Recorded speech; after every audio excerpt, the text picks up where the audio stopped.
Chapter 7. Shadows at Night. For a moment, Rebecca and Celinda sat together in silence, trying to accept the terrible truth. Then Rebecca slammed her fist into her palm. "It must be Isaac," she spoke in a low tone so that only Celinda could hear her. "Old Johnny told me never to trust that white Indian boy, and he was right. Isaac must have snuck up here sometime yesterday when I was gone, and poked around till he found them." Celinda shot her sister a troubled look. "But how could Isaac have known about the spoons?" Rebecca thought for a moment. Then she realized what must have happened. "Do you recall the first night Isaac was here? We asked Captain Stevens whether we should sell the spoons. We thought Isaac couldn't understand, but I'll wager he knew every word." Rebecca stood up. "I'll go get Private Chandler. That savage boy is a thief." Celinda grabbed her sister's arms. "Wait, we must be sure before we accuse him. Perhaps someone else knew the spoons were here. Could that be?" Rebecca paused. She considered Celinda's question. "Captain Stevens knew of the spoons, but he's away. Besides, he'd never steal anything," she said slowly. "I told old Johnny about the spoons, but I never had a chance to show them to him." "Old Johnny couldn't be a thief," Celinda said. "He's been trading at the fort for years. I remember him trading with Mama." "That's so," Rebecca agreed. A shadow crossed her face as she recalled a sudden image of Mama standing in the sunlight of their farmyard, bargaining with old Johnny. What had Mama been buying? Buttons? Cloth? A new pot? She couldn't remember now, but Celinda must be right. Old Johnny couldn't be the thief. Rebecca searched her mind. Did anyone else know about the silver spoons? Suddenly she remembered Ezekiel's sneering face. Maybe Ezekiel. "Ezekiel?" Celinda echoed. "'Tis possible. Ezekiel heard me mention the spoons to old Johnny," Rebecca recalled. "Then yesterday I saw Ezekiel walking out our door. He said he'd been here looking for Isaac. But the widow was asleep, so who knows what he was really doing. He might have found the spoons and taken 'em." Celinda looked shocked. "'Twould be a sin to do such a thing." Rebecca nodded. "'Twould be a sin, but Ezekiel might have thought he was very clever to have been able to find our spoons and then steal them." Rebecca paused. She was not sure that Ezekiel was that clever. Then again, she continued, perhaps Ezekiel is right and Isaac is the thief. After all, Isaac was raised by Indians, and Captain Stevens told me that he's used to taking whatever he wants. "But Captain Stevens also told us to be kind to Isaac," Celinda reminded her gently. "We can't accuse him of being a thief if we're not sure." "Aye," Rebecca said thoughtfully. She sat back down on the bed. She had a horrible hollow feeling in her stomach, as if she had fasted too long. Mama had told her to keep the spoons, but now when she needed them most, they had disappeared. Celinda looked at her anxiously. "What should we do, Becca?" Rebecca thought for a few moments. "We won't say a word to anyone now," she decided. "Captain Stevens should be back in 2 days. When he returns, we'll tell him everything. He'll know what to do. In the meantime—" "Celinda!" Ezekiel's loud voice called from the yard. "Mother says you're to come back to our house. Now." "I must go," said Celinda reluctantly. "Mrs. Cutter will be angry if I'm away any longer." "Very well," said Rebecca. "Keep an eye on Ezekiel. If he's the thief, maybe you can find out where he's put our spoons. I'll watch Isaac like a hawk. He may have a hiding place that Private Chandler didn't find." An idea occurred to her. "Perhaps that's where he went last night, when he was gone for so long." "Celinda!" Ezekiel yelled. "You're going to be in trouble." "She's coming!" Rebecca shouted out to him, and Celinda started down the ladder. From the loft's narrow window, Rebecca watched her sister limp across the yard behind Ezekiel. They entered the Cutter's house, then Ezekiel closed the door behind them.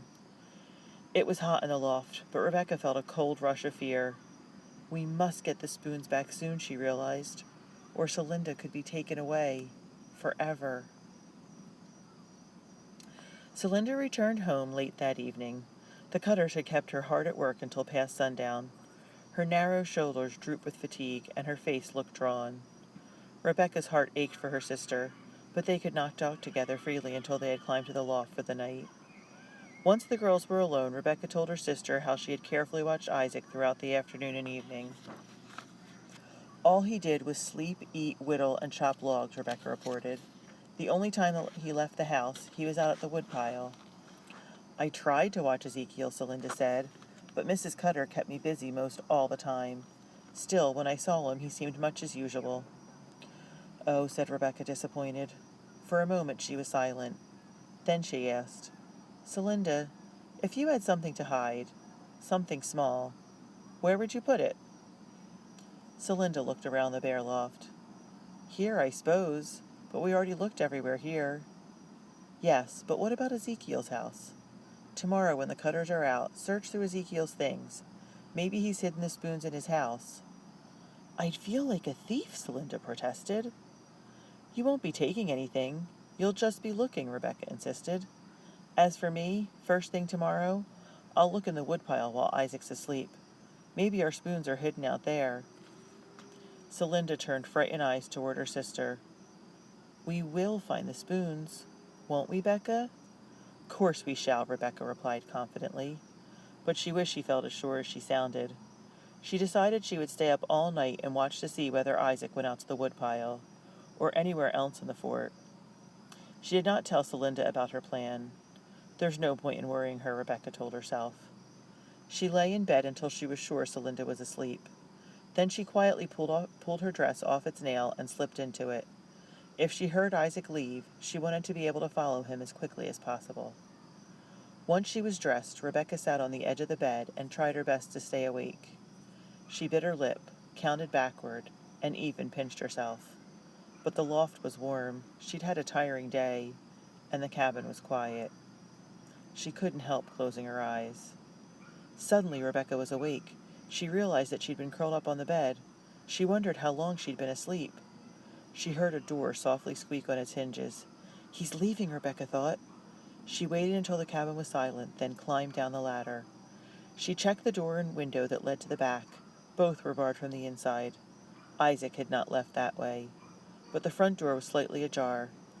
Rebecca opened the door carefully and stepped out into the yard. A breeze blew and the air had the damp smell of night. Rebecca shivered slightly as she stood by the widow's door and looked for signs of movement in the fort. She pressed her back against the rough wall and watched carefully. All she saw was a black cat stalking soundlessly across the hard-packed dirt. Everything seemed so different at night. The cabins cast eerie shadows in the moonlight, and the high palisade looked dark and menacing. What if I find Isaac, Rebecca wondered. What will happen then? She recalled how fiercely the savage boy had fought with Ezekiel, and her mouth went dry with fear. For a moment she wished she could go back inside the widow's cabin, back to where it was safe. Then she recalled how little time she and Celinda had before the Cutters left. I can't go back now, Rebecca resolved. If Isaac's the thief, I must catch him. She took a deep breath. Then, gathering up the skirt of her faded homespun dress, she began to explore the fort's dark yard. Cautiously, she hurried from one doorway to the next. Outside one house, she heard a small child cry, calling Mama. At another, she heard someone snoring. There was no sign of Isaac anywhere. She had almost reached the south gate when she decided to turn back. She could not risk the guards seeing her and questioning why she was outside in the middle of the night. She retraced her steps toward Widow Tyler's cabin, thinking hard. The widow's back door and window had been barred from the inside, so Isaac must have left by the front door, which opened into the yard. To leave the yard, he would either have to enter a family's cabin or walk out the south gate. Rebecca could not imagine him being foolish enough to barge into another family's house in the middle of the night. Nor could she imagine that the guards at the gate would allow him to leave the fort. Isaac must be inside the yard somewhere. But where? Rebecca was just a short distance from Widow Tyler's cabin when she saw a shadowy figure walking toward her. She hid in the darkness of a doorway. Then she realized it was a guard, patrolling the fort. He slowed in front of Widow Tyler's house. Maybe the guard also suspects Isaac, Rebecca thought. The guard tested the widow's front door and found it was not latched. As Rebecca peered from the shadows, she was shocked to see the guard open the door, then glance around, as if to check whether anyone observed him. He was about to step inside when he caught sight of Rebecca. "Who goes there?" he called out nervously. Rebecca recognized the voice. It was Ezekiel. She stepped out of the shadows. "What are you doing?" she demanded. "Private Chandler said that since I'm almost 16, I can help patrol the fort," Ezekiel said defensively. "Your door was not latched." He paused, then asked suspiciously, "Why are you out here?"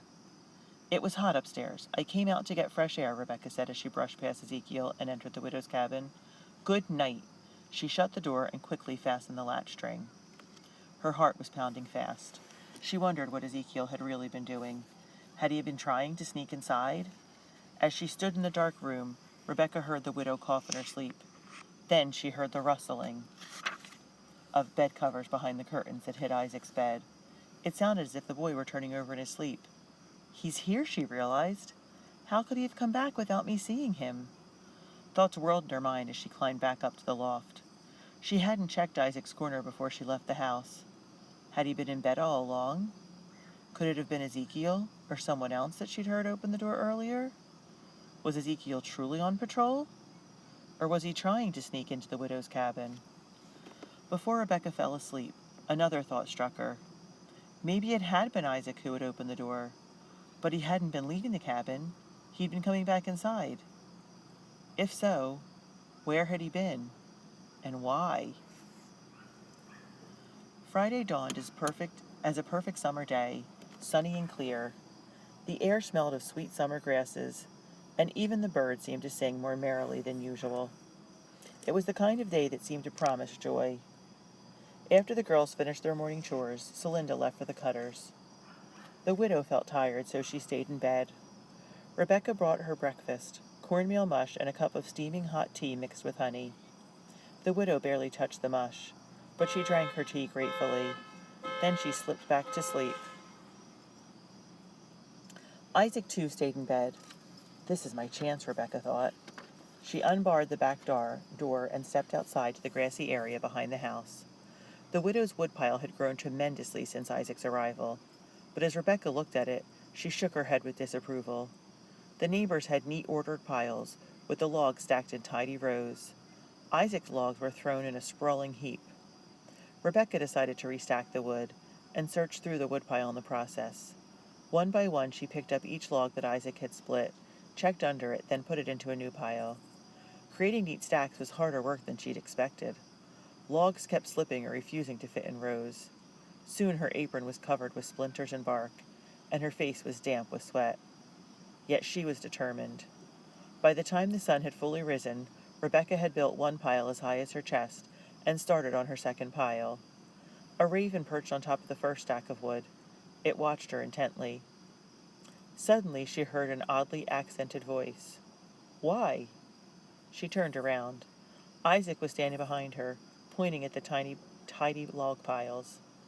"'Tis better this way," Rebecca said, speaking slowly and clearly, as if she were talking to a not very bright child. She gestured at the neighbors' neat wood piles. "Like theirs." "Why?" Rebecca was flustered. "Well, it looks better," she said. "And the logs will dry better, too, I think." She returned to stacking the wood. "Anyway, this is the right way to do it. You should learn to do it this way." For several minutes, Isaac continued to watch her. Finally, he said, "English are like beavers." He pointed to the woodpile, then to the logs of the palisade, then to the log houses. "Why, yes, I suppose we are," Rebecca agreed, pleased that Isaac had finally begun to understand. "We work hard. We build homes for ourselves." "Real beavers, good," Isaac said with a shrug. Then he gestured to the fort. "These beavers, no good." "Huh?" Rebecca replied. "We've made a home out of this wilderness. Before we came here, this land was nothing." Isaac stared at her hard. "Before you came, this was Indian's home." Rebecca's cheeks flushed as if she'd been slapped. "You speak English," she accused him. "Why do you pretend you don't?" For a moment, Isaac was silent. "Some people in my tribe talked English," he said finally. "They said I should not forget it. But I do not want to talk to English. Their soldiers are cowards. They shot my father in the back." Rebecca was confused. "I thought your family was taken by Indians years ago." "I have no memory of my white father. I speak of my Indian father," Isaac corrected her. "That is my true family."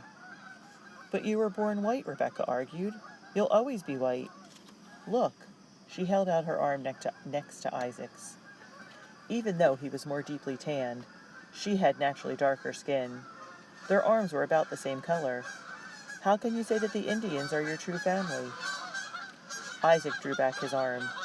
Just then the raven flew off into the sky, soaring high above the palisade. Isaac pointed at the bird. Look, he said. That bird was born in an egg, but now he flies. He looked at Rebecca, his eyes slits of anger. I was born white, but I am Abenaki now. He turned and walked back to the cabin. Rebecca watched him and wondered whether she should tell the others in the fort that the savage boy could really speak English. But then she decided no. She was sure that Isaac would speak only when he wanted to. Besides, there would be time enough to tell everything when Captain Stevens returned. There was no point in stirring up more trouble now, at least not until the spoons were found. She wiped her sweaty forehead and looked at her work. Suddenly it seemed a little foolish to be spending so much time building a tidy pile of wood. She stacked the rest of the wood as quickly as possible, taking care to look under each log as she worked. A speck of red caught her eye. She tugged at it and discovered a long red thread that had been caught on a piece of wood. She ran the thread between her fingers. It felt smooth and soft. Not cotton, not linen, silk perhaps? But who in the fort would have a gown made of red silk? Not even Priscilla Cutter would wear such a fine dress. Puzzled, Rebecca pocketed the thread and kept on working. She carefully examined each remaining log, but saw nothing else unusual. At noon, Celinda came home for the midday meal. She looked pale, and she barely ate a bite of food. After the meal, when the two girls were alone, Celinda whispered to her sister that she had bad news. Another family, the Polks, were leaving the fort on Monday. They were moving to safer land in the south, just as the Cutters were. The Cutters had decided to leave early so that they could travel with the Polks and a group of soldiers who would also be leaving that day. Mrs. Cutter says we must be ready to leave at the break of dawn on Monday, Celinda concluded. Oh, Becca, what will I do?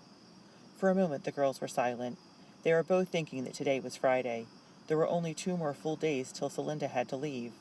And one of those days was the Sabbath, when most of their waking hours would be spent in church. We must find the spoon, said Rebecca. Did you search Ezekiel's things? Celinda nodded. The Cutters were out of the cabin quite a while talking to the Polks. I looked as hard as I could, but I found nothing. Well, I found something in the woodpile. Rebecca pulled the red thread from her pocket. What do you think of this? Celinda fingered the thread. Then she turned even paler.